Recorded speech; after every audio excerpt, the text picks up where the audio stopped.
And if you're watching this and if you're in your teens and your 20s and you're thinking, oh God, I need this and I need that, you really don't. Hi everyone, welcome back. In this video, we're looking at my current skincare routine, which is also my general, basic, all year round skincare routine. It just gets tweaked slightly according to the seasons. Now, if you're new to this channel, I'm Ruth Crilly. I've been writing and making content about beauty for almost 15 years. And before that, I was a fashion model. So I have been testing everything under the sun for many, many years, most of my adult life. And this video is actually more about the steps that I take and the categories of products that I use rather than any particular products. I am going to talk about products, but only to give you examples of the kind of thing I'd use for each step. So I'm going to try and keep this as short and simple as I possibly can. I've written a blog post that goes alongside this, so if you just want to skip all the waffle and refer back to something solid, then I will link to that below in the description. In the blog post, there's also a little bit of an intro to me and my face and the sort of skin that I have, and just providing a little bit of context. Very, very briefly, it says I'm 43, I'm 44 next month. I have normal to dry skin. I don't have any tweakments and never had any tweakments. So things like Botox, filler, facelifts, I don't know what else you'd put in that category, but anything like that. I've had a couple of facials where they've used machinery like ultrasound or radio frequency or lasers and stuff like that, but it wasn't, that thing is not really for me. I don't actually like having anything that's high maintenance, so I haven't done that again. What else? Since my late 20s, I've tried to take meticulous care of my skin, and I live pretty healthily now, I'd say. So that's a bit of background. Let's get on with the routine. If I had to summarise my routine very, very quickly, I would say that in the morning it's cleanse, stroke, exfoliate, we'll go into that, followed by protect. So I use an antioxidant serum and then my sunscreen. And then in the evening, it's about treating and sort of preventing. So deep cleanse, and then I go in with my retinoids and then hydration. Or sometimes I alternate the retinoids and I just go in for really deep hydration in the evening instead. But that's it. That is pretty much all I do. I've introduced a little bit of gadgetry in the last year, and we'll go into that as well. But it's very simple. I'm not a person of many, many steps. So let's go in with the morning. Big guilty secret, my morning cleanse is always very, very light on effort. If I can be bothered, I will take a damp flannel, possibly from the night before, and I will scrub it over my face, but I cannot stand the feeling of running water on my face in the morning. I just can't do it. Don't know why, it's always been the case. If I don't do that, then it will be a quick swipe over with some micellar water, or most likely, I will use some kind of gentle daily liquid exfoliant. You'll probably remember the days of when I used to absolutely blast my face with glycolic acid a couple of times a week, a really strong glycolic acid. I tend not to do that anymore. The reason being that I kind of like things to be little and often, rather than big dramatic gestures that could potentially backfire. I don't like to have any downtime with my skin, which is why I don't really want to do any drastic treatments or tweakments or anything like that, because I don't like big changes, and I don't like having to sort of the idea of having to maintain them.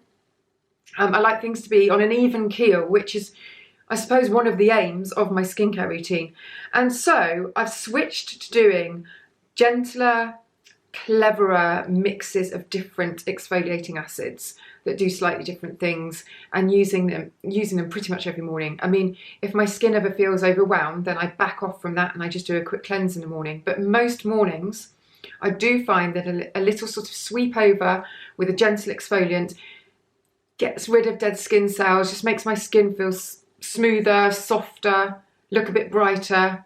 It's kind of like a very, very quick, low-key mini facial. The big cleanse of the day happens in the evening, and I go all in with that one. but we'll get to that. So quick cleanse, because honestly, I don't feel like I sweat that much at night, and I've done such a big cleanse in the evening. I almost feel as though I'm just taking away the residue of whatever I've applied the night before. I suppose that's it. That's how I justify it in my head. I then go in for my Protect serum, which will be some kind of vitamin C or antioxidant serum. Vitamin C, you get your brightness. I do find that if I'm ever going to get really itchy about something, about a certain category of product, it's usually vitamin C. I can find them to be quite harsh. Weirdly, I think I've had more reactions to vitamin C than I have to retinoids.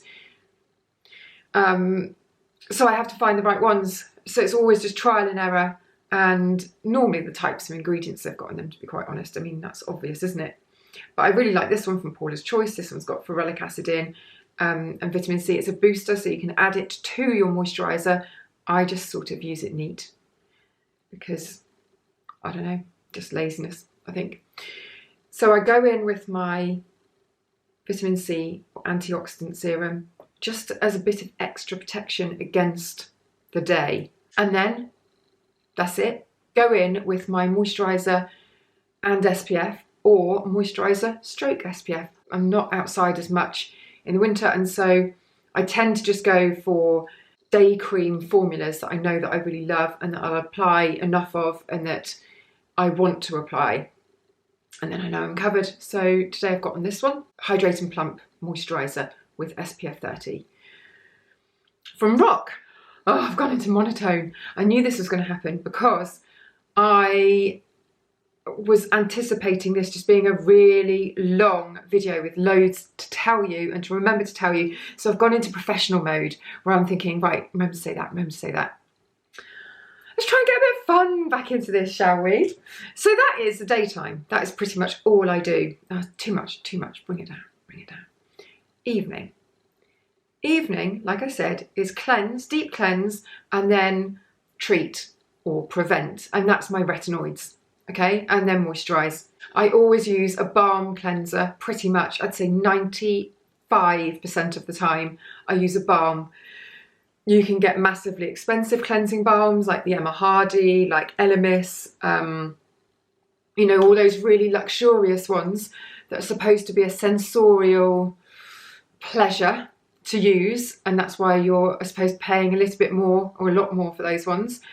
You don't need to have those, but if you fancy having some kind of spa night product lineup, then gorgeous. You know, some people love to have a sort of spa night where every single product they use is really decadent and gorgeous. And with a cleansing balm, what I will say is that you can spend a long time massaging it in. So if you get a good one that removes eye makeup as well as your SPF and your grime and whatever from the day, then you do spend quite a long time with that product on your face. And if it smells nice and it feels amazing, fine. I think it's kind of justified, you know. But depends, I could justify pretty much anything to myself, so there we go. This one, however, is around a tenner, depending on what size you buy. It's the Inkey List Oat Cleansing Balm. I think it's one of the best cleansing balms, regardless of price. And it comes in a handy tube, which is easier for travel, if you're a big traveller, or if you don't want a big heavy glass pot that you don't want to smash on your bathroom tiles, and you just prefer no frills packaging.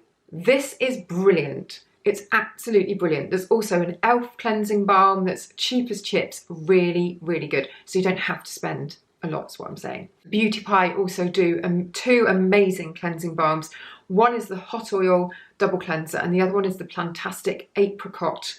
Gorgeous. They're as luxurious as the really, really expensive luxury ones, just as an FYI. So, cleansing balm is my cleanser of choice, and that's because you can really, really massage it in. Takes off eye makeup as well. I very rarely have to use a separate eye makeup remover, although I don't tend to wear heaps of eye makeup anyway, so I wouldn't need to.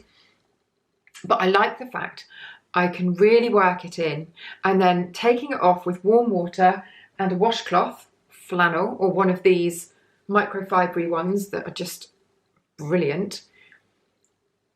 That gives you just that really deep clean that gets everything off. Here's where we can go off in two separate tangents. Oh, after cleansing. Now this is one of the things I've introduced in the last,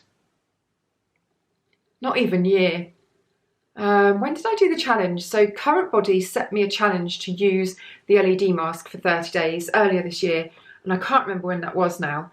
Anyway, I did the challenge for 30 days with this, and I looked at my skin and I thought, man, I can't tell whether it's made any difference. I don't feel like I've got anything that problematic about my skin to do the comparison between them. But then I carried on with it because I actually just really liked relaxing with it on. And I was just looking in I think I've done a video on this already, but I was just looking at my skin one day in a mirror and I thought, my God, no makeup on it, looked really bright, really clear, really even in tone and really, really smooth. And the only thing I changed in my routine was that I had added this in. So I'm a convert, and the more that I've been using it, I'm still using it daily. The more I have read about LED and the more research that I've done, the more of a convert I am. And I kind of feel, I was hesitant to put it in because I know that it's a massive investment. And obviously if anyone said, oh God, is it crucial? Do I have to have this? Then no, of course you don't. I think probably the only crucial part, if we really take it down to basics, the crucial part of any skincare routine is making sure you cleanse properly and then putting the moisture back in and then making sure you use SPF. I do think that the singular biggest thing that you can do for your skin, and if you're watching this and if you're in your teens and your 20s and you're thinking, oh God, I need this and I need that, you really don't. Use a really good SPF and use it religiously, use it consistently, and that is the biggest thing you can do for your skin. So there you go, TED Talk on that over. But I was hesitant because obviously they're a big outlay, these masks, and I never sort of want to say, I always feel bad about saying something has had brilliant effects when it's pricey. However, I think it's that initial outlay and then you don't pay it again, you know, you've got it forever. So in that way, I feel like it's not as though it's a £400 face cream that has completely changed my life and I'm buying a pot of it every 2 months or something. You know, it's a one-off investment, and I just think it's made a lot of difference to my skin. I really do. I haven't got very much makeup on at all, just my usual light base, and I just feel like it's very, like I said, even and clear. And so that goes on after cleansing, and then we can go one of two directions. The usual direction is into my retinoid routine. So I apply my retinoid. Retinoid is the general term for all the different types of retinol, retinal, tretinoin. This one is the Medik8 Crystal Retinol, and the reason that I'm holding this one up is because they different strengths of this, which is really good if you're just starting out with retinoids. God, what don't they do? What retinoids do is they just work on so many different signs of fatigue and wear and tear. So dullness, lack of firmness, lack of elasticity, unevenness of tone. It even works on clarity of the skin, so helps with blemishes, wrinkles, fine lines, crepiness, that sort of thin skin that you get that starts to go tissuey. It kind of works on everything. It can't work miracles, but out of all of the products that I've ever tried and types of products I've ever tried, it's the retinoids that have made that big difference to the sort of texture of the skin. How rude. My camera cut me off and I don't know where I got to. No doubt I was going on marvelling about how good retinoids are and all the different things they can do for your skin. I think that's probably what I was saying. And then I was saying that Medik8 do these different strengths, which is just brilliant because you can start off at a lower one and work your way up to the maximum strength, which is 2.0. Or is it 20? I think it's called 20, which is what I'm on at the moment. Beauty Pie, again, brilliant. Rock, do brilliant retinoids. Skin and Me and Begin, both of those companies, you do an online consultation and then they make you a bespoke cream, which is you then get on a prescription. So the ingredients are really, really powerful and they're not ones you can get just normally in any product. Retinoids. Can't recommend them enough. What I would say is that I didn't start with them until I was in my late 30s. I just didn't see the need. Mid to late 30s I thought was a really good time to start with them. And then, didn't used to do this. I used to let my retinoid stay on and I was afraid of buffering it. So I didn't want to apply a moisturiser and then dilute the effectiveness of the retinoid. Now what I've realised is the benefits of me slathering on a really lovely quenching moisturiser after my retinoid vastly outweigh the slight worry that I might dilute the powerfulness of the retinoid. So now I do follow it with moisturiser. And I'm linking to some product recommendations, by the way, below, or you can just go to the blog post and read the whole blog post and all of the product suggestions are there. It's up to you, but just anyway, whatever you do, go to the description and you'll see it all set out below for you in a very easy to understand manner. The other thing that I do, if I don't go down my retinoid route, but I pretty much do use them every night now, I will go down the ultra moisturising route. So I'll use a really, really soothing or really, really hydrating serum, maybe one with peptides in, because these are the new things I'm trying to get in. Ceramides I've always tried to get in because they're really good just for helping to strengthen the skin barrier. And I feel like strong skin is healthy skin, is more resilient when you're using actives. I find that my skin is just a bit more resilient and everything just works more beautifully. So ceramides I really try and get in. Inky List do a brilliant ceramide cream. It's about £20, I think. You've got the Elizabeth Arden ceramide. They're brilliant with their ceramides, all of their ceramide serums and little capsules and stuff and the creams that they do.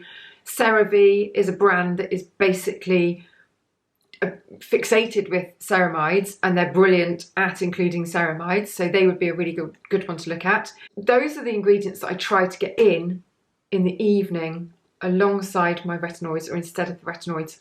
So some kind of peptide serum or peptide cream, or a peptide serum then a really lovely ceramide rich cream. Eye cream, lots of people are going to ask about eye cream. I've fallen off the eye cream wagon recently. I find that I just take all of my normal products, face products, right up to my eyes. I do like a separate eye cream. I just haven't been doing it. And that is the routine. So AM, cleanse, protect, so antioxidant serum, SPF. Evening, deep cleanse, balm. Followed by either the retinoid and moisturiser or hydrating serum with a few funky ingredients in and moisturiser. And I feel like for me that's as much as I can handle. I read about other ingredients all the time and we should be including this and we should be including that. No doubt at some point I will feel the pressure and I will start to incorporate those into my routine. But to be quite honest with you, I feel like it's in a really good place. I will update you come spring. Maybe I'll try a couple of things so that we can talk about something different in the spring. Hold on, we haven't had winter yet. In the winter. God. Why don't I try a new active ingredient? We'll do this every season. Be like a game. Fun for me and fun for you. And we'll see what happens with it, whether it makes any difference, whether it's all bollocks. How about that? Deal? Right, so go to description. Go and read the blog post. If you want ideas for products that I'm talking about in this video, then I will categorise them in the description box below. If you do go over and read my blog post, it's now on, my blog is on Substack. I still have my website and I put posts on there, but everything happens on Substack. So it's free to subscribe, free post every Tuesday. If you want to be a paid subscriber, you can, there's no obligation, but I do extra posts on Fridays for paid subscribers. So if you wanted to have a look at that, you can, I'm sure you can do free trials and stuff like that. I don't know how it works, but all of the blog posts that are always on a Tuesday are always free. So just put your name into the box and it will send them straight into your inbox. Right, I'm going because this video is at least an hour long, and it's a school run. So I shall see you next time. Any questions, leave them below.